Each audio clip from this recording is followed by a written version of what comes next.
Excellencies, ladies and gentlemen, I'm happy to participate in this extremely important discussion today. Pakistan appreciates the initiative by Nigeria and Norway to establish the panel on international financial accountability. Each year, billions of dollars illicitly flow out of developing countries. My government came with a robust public mandate to get rid of this menace from our country. We have taken several initiatives domestically. But what is needed, what is required, is strengthening international cooperation to bring perpetrators of financial crimes to justice. We welcome the interim report of the FACT-I panel. The figures of illicit flows mentioned in the report are staggering. $1 trillion is taken out each year by these white-collar criminals.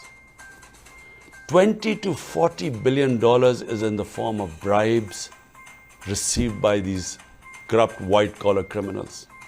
$7 trillion in stolen assets is parked in these safe tax haven destinations. $500 to $600 billion is lost each year in tax avoidance by multinational companies.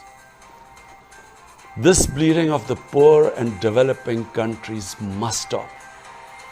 The international community must adopt decisive actions.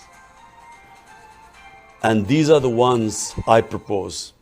Number one, the stolen assets of developing countries, including proceeds of corruption, bribery, and other crimes, must be returned immediately. Two, the authorities in haven destinations must impose criminal and financial penalties on their financial institutions which receive and utilize such money and assets. Three, the enablers of corruption and bribery, such as accountants, lawyers, and other intermediaries, must be closely regulated, monitored, and held accountable. Four, the beneficial ownership of foreign companies must be revealed immediately upon inquiry by the interested and affected governments.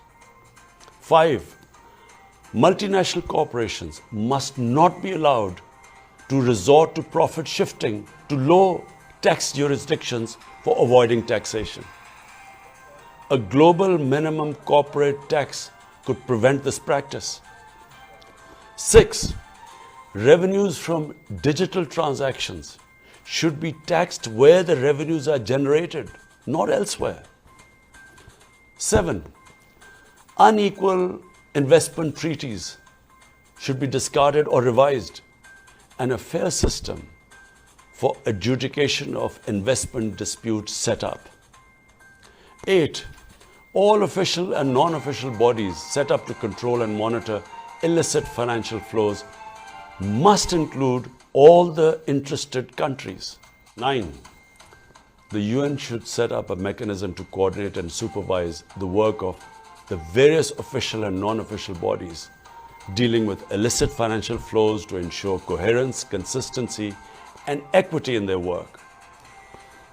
The need of developing countries to protect and preserve their precious resources has become even more vital because of the recession triggered by COVID-19 pandemic.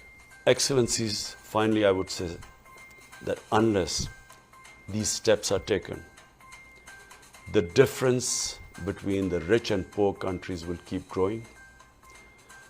The developing countries will get impoverished.